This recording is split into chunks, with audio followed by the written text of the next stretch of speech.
ছেলের জন্য সব ছেড়েছেন মধুবনী। নিজের কেরিয়ার, অভিনয় জগৎ সব। শুধু কেশবকে নিজে বড় করবেন বলে জীবনে বড় স্যাক্রিফাইস করেছেন। একজন মাকে অনেক আত্মত্যাগ করতে হয় শুধুমাত্র তার সন্তানের জন্য। সেই জন্যই ছেলে হওয়ার পর নিজেকে গুটিয়ে নিয়েছেন।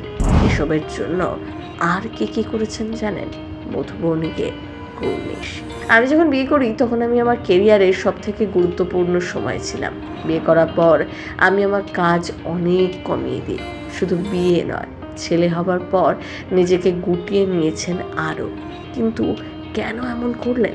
মায়ের যে বিরাট দায়িত্ব তা সামলানো বড় কঠিন, তাই কি এমন সিদ্ধান্ত মধুবনী? অভিনেত্রী এক সাক্ষাৎকারে জানিয়েছিলেন এই কাজ কমিয়ে দেওয়ার জন্য তার স্বামী রাজা বা তার পরিবার কখনোই তাকে জোর দেয়নি, বরং উল্টোটা হতো। রাজা ও তার পরিবারের উৎসাহতেই মধুবনী নানা কাজ করেছেন সে সময়। নায়িকার কথায়, আমার শ্বশুর শাশুড়ি আমার মা বাবার থেকেও বেশি। ওরা আমাকে এতটা ভালোবাসেন, সবসময় পাশে থেকেছেন, সেটা বলে বোঝানো যাবে না। ওদের উৎসাহে আমি বিয়ের পর অনেক কাজ করেছি। ওরা রীতিমতো ঘাড় ধাক্কা দিয়ে আমাকে কাজে পাঠাতেন। আমি কিন্তু চেয়েছিলাম আরাম করে সংসার করতে। আমি এরকমই। ভালোবাসা.com ধারাবাহিকের অন্তরা হিসেবে তাদের জুটির সকলের মনে থেকে গিয়েছে। এই মেগা করতে গিয়েই প্রেমে পড়েন তারা। 11 বছর প্রেম করার পর 2016 সালে সাতপাকে বাধা পড়েন। বিয়ের পর থেকে একটু কমই কাজ করতেন মধুবনী। এরপর 2021 সালেই তাদের জীবনে আসে সন্তান কেশব। আর তারপর থেকে নায়িকাকে খুব একটা মেগার কাজে দেখা যায়নি।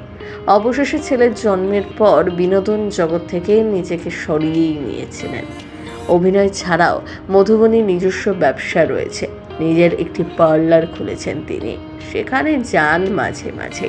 কেশবকে সামলানোর ফাঁকে নিজস্ব ব্যবসায় মন দিয়েছেন। এছাড়াও পারিবারিক ব্যবসাও সামলাতে দেখা যায় মধুবনীকে।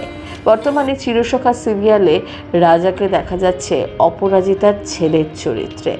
নিজেদের নানা ব্যবসা থাকা সত্ত্বেও রাজা কিন্তু এখনও কাজ চালিয়ে যাচ্ছে।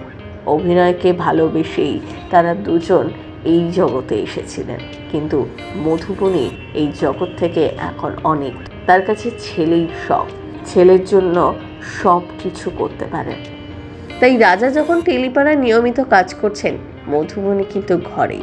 ছেলের দিকেই তার মন। প্রথম বাংলা ব্যুরো।